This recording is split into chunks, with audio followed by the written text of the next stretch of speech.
Hello, and how are you today? I'm well. It is well within my soul. We are continuing with Leviticus 4. The sin offering. The Lord said to Moses, "Say to the Israelites, when anyone sins unintentionally and does what is forbidden in any of the Lord's commands, if the anointed priest sins, bringing guilt on the people, he must bring to the Lord a young bull without defect as a sin offering." And there's a note here. Sin offering, purification offering.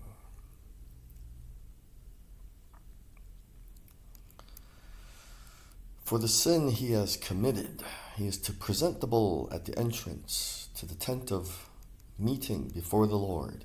He is to lay his hand on its head and slaughter it there before the Lord. Then the anointed priest shall take some of the bull's blood and carry it into the tent of meeting. He is to dip his finger into the blood and sprinkle some of it 7 times before the Lord in front of the curtain of the sanctuary. The priest shall then put some of the blood on the horns of the altar of fragrant incense that is before the Lord in the tent of meeting. The rest of the bull's blood he shall pour out at the base of the altar of burnt offering at the entrance to the tent of meeting.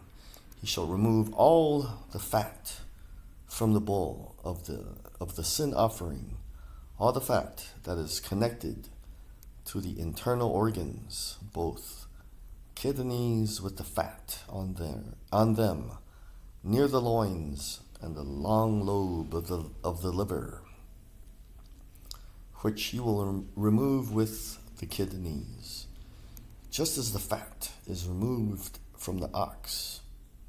And there's another note here, ox. The Hebrew word can refer to either male or female.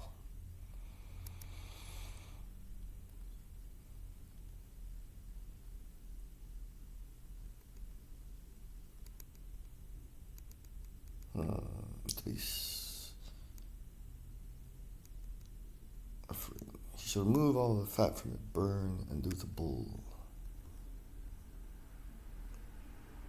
Okay, here we are.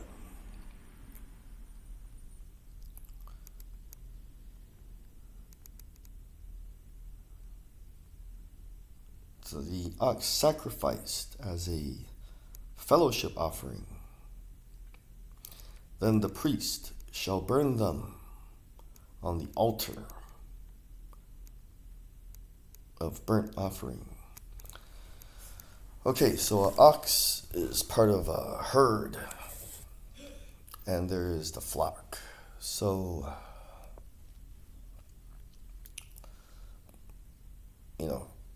I just have to clarify that. But the hide of the bull and all its flesh, as well as the head and legs, the internal organs and the intestines, that is all the rest of the bull, he must take outside the camp to a place ceremonially clean, where the ashes are thrown, and burn it there in a wood fire on the ash heap.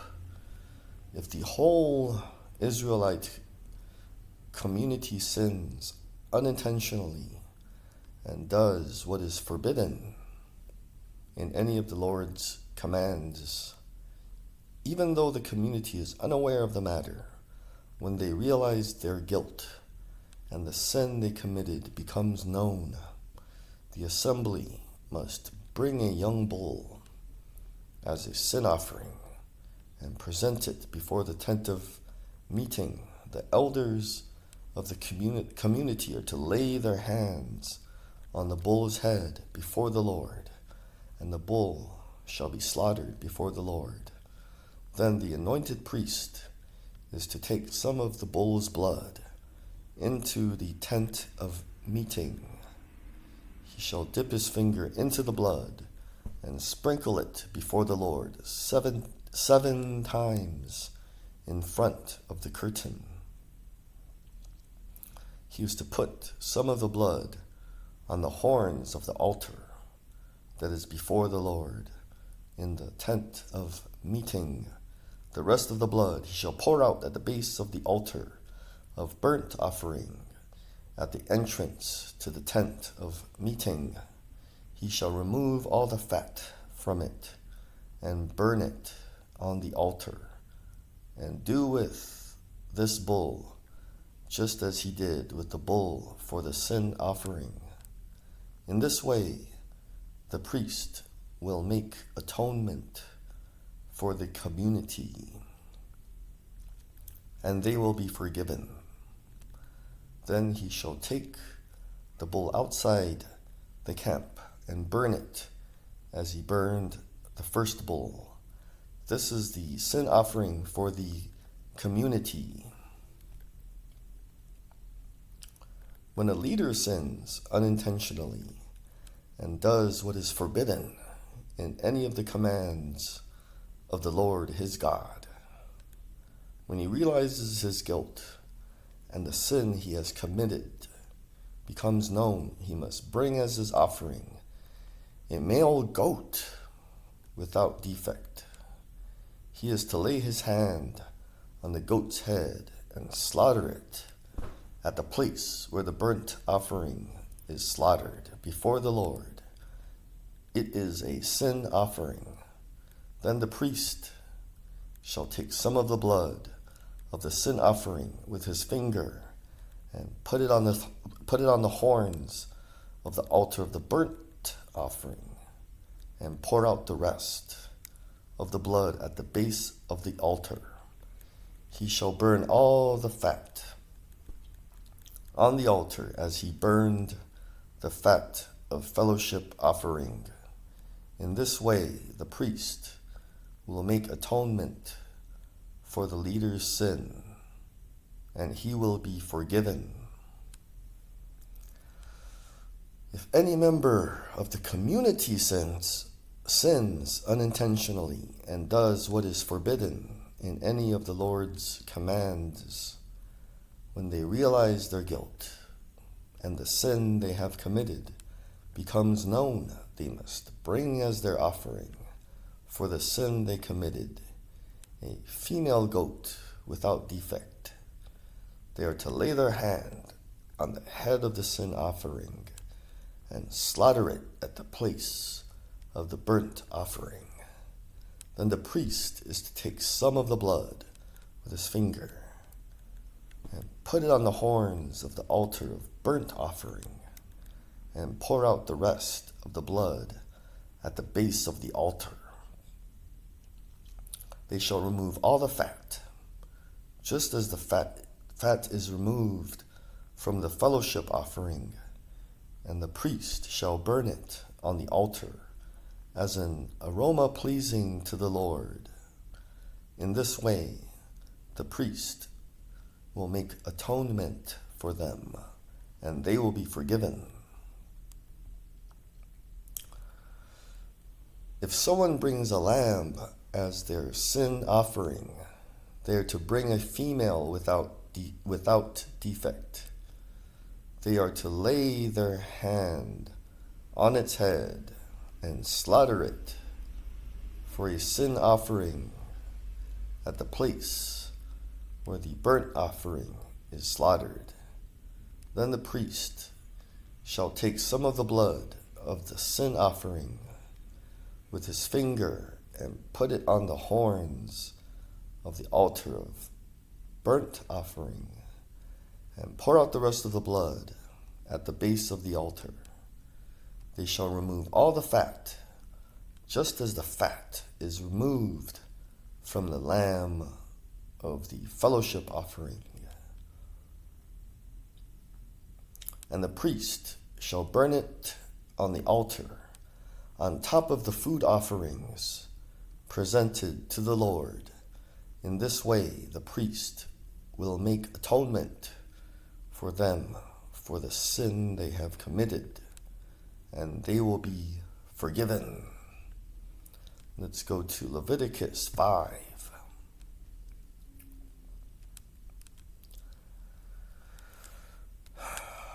If anyone sins because they do not speak up when they hear a public charge to testify regarding something they have seen or learned about, they will be held responsible.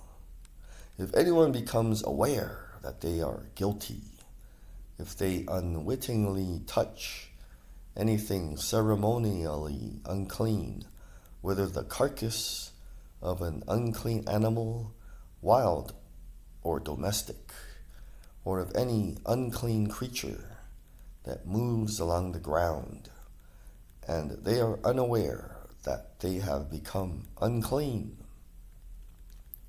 but then they come to realize their guilt, or if they touch human uncleanness, anything that would make them unclean, even though they are unaware of it, but then they learn of it and realize their guilt. Or if anyone thoughtlessly takes an oath to do anything, whether good or evil, in any matter, one might carelessly swear about, even though they are unaware of it, but then they learn of it and realize their guilt. When anyone becomes aware that they are guilty in any of these matters, they must confess in what way they have sinned. As a penalty for the sin they have committed, they must bring to the Lord a female lamb or goat from the flock as a sin offering, and the priest shall make atonement for them for their sin. Anyone who cannot afford a lamb is to bring 2 doves or 2 young pigeons to the Lord as a penalty for their sin, one for a sin offering and the other for a burnt offering. They are to bring them to the priest, who shall first offer the one for the sin offering. He is to wring its head from its neck, not dividing it completely, and is to splash some of the blood of the sin offering against the side of the altar. The rest of the blood must be drained out at the base of the altar. It is a sin offering.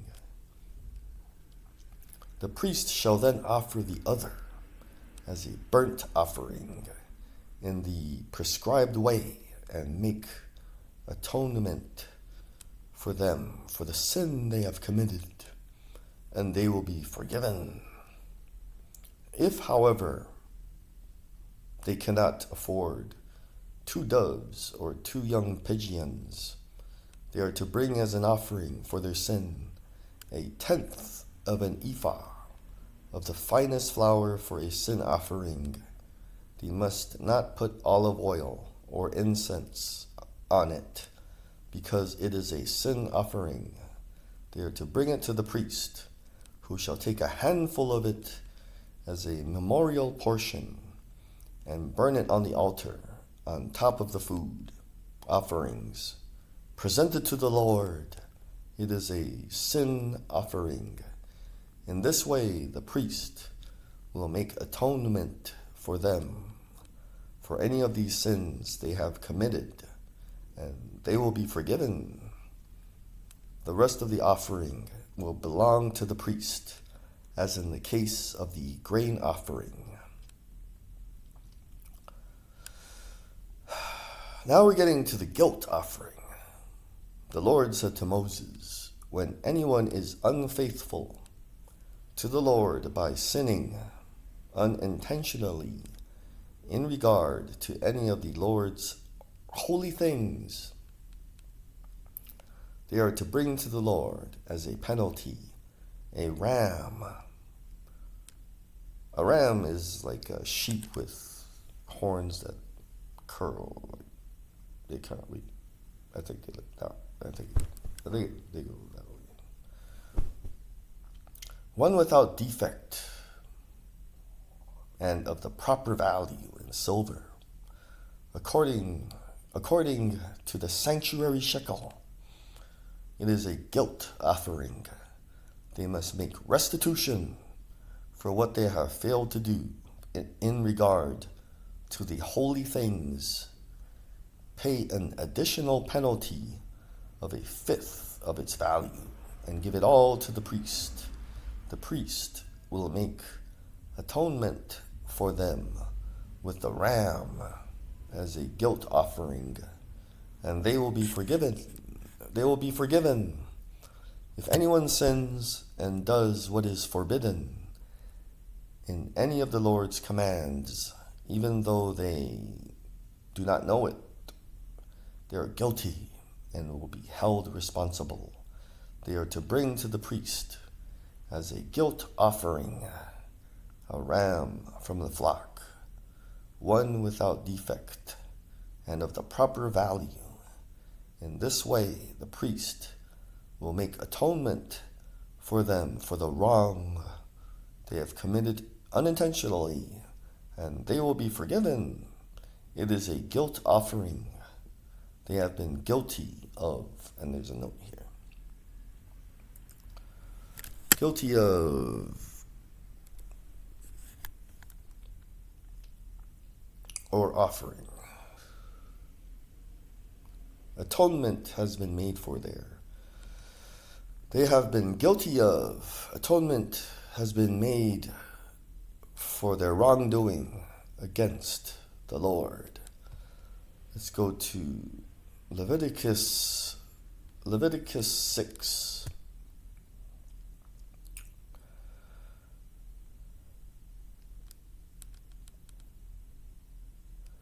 Okay, we'll read through this quickly.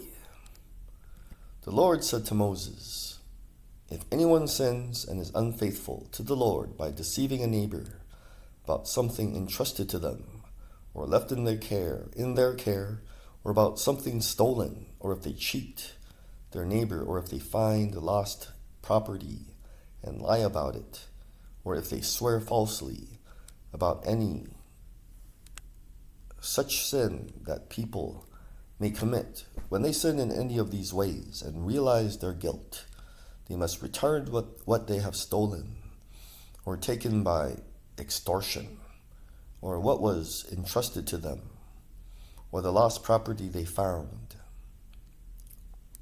So they have to return the property, or whatever it was they swore falsely about. They must make restitution in full, add a fifth of the value to it, and give it all to the owner on the day they present their guilt offering. And as a penalty, they must bring to the priest, that is, to the Lord, their guilt offering, a ram from the flock, one without defect and of the proper value. In this way, the priest will make atonement for them before the Lord, and they will be forgiven for any of the things they did that made them guilty. The burnt offering. The Lord said to Moses, pardon me, I have my coffee right here.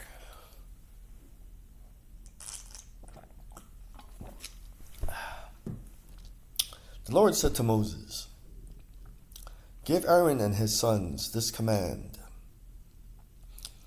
These are the regulations for the burnt offering. The burnt offering is to remain on the altar hearth throughout the night till morning, and the fire must be kept burning on the altar.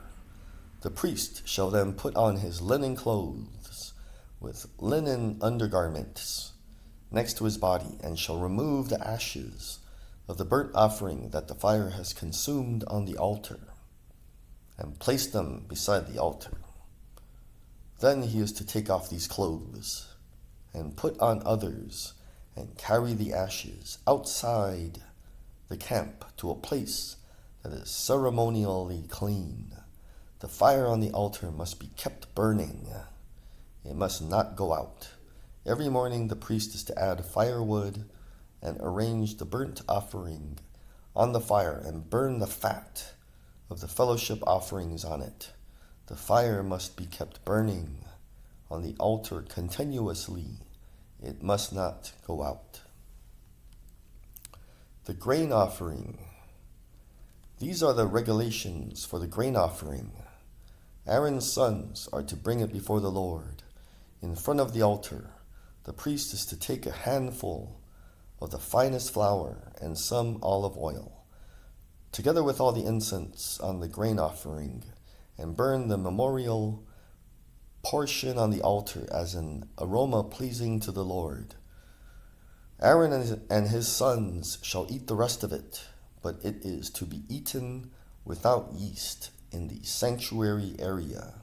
They are to eat it in the courtyard of the tent of meeting. It must not be baked with yeast. I have given it as their share of the food offerings presented to me. Like the sin offering and the guilt offering, it is most holy. Any male descendant of Aaron may eat it for all generations to come. It is his perpetual share of the food offerings presented to the Lord. Whatever touches them will become holy. And the note here is, whoever touches them must be holy. The Lord also said to Moses, "This is the offering Aaron and his sons are to bring to the Lord on the day he is anointed." Each is anointed. The note says each. So remember, Aaron and his sons, his sons are going to have sons, and then they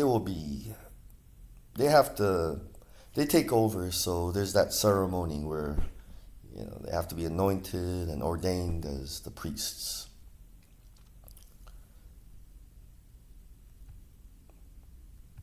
So on the day he is anointed, a tenth of an ephah of the finest flour as a regular grain offering, half of it in the morning and half in the evening. It must be prepared with oil on a griddle. Bring it well mixed and present the grain offering broken in pieces as an aroma pleasing to the Lord. The son who is to succeed him as anointed priest shall prepare it. It is the Lord's perpetual share and is to be burned completely. Every grain offering of a priest shall be burned completely. It must not be eaten. The sin offering. The Lord said to Moses, "Say to Aaron and his sons, these are the regulations for the sin offering. The sin offering is to be slaughtered before the Lord in the place the burnt offering is slaughtered. It is most holy. The priest who offers it shall eat it. It is to be eaten in the sanctuary area, in the courtyard of the tent of meeting. Whatever touches any of the flesh will become holy. And if any of the blood is spattered on a garment, you must wash it in the sanctuary area. The clay pot the meat is cooked in must be broken. But if it is cooked in a bronze pot, the pot is to be scoured and rinsed with water. Any male in a priest's family may eat it. It is most holy. But any sin offering whose blood is brought into the tent of meeting to make atonement in the holy place must not be eaten. It must be burned up." So, got it? It's like learning how to play a sport. There's all these rules. Let's stop there. Thank you for listening. And remember, keep God first. He'll take you places.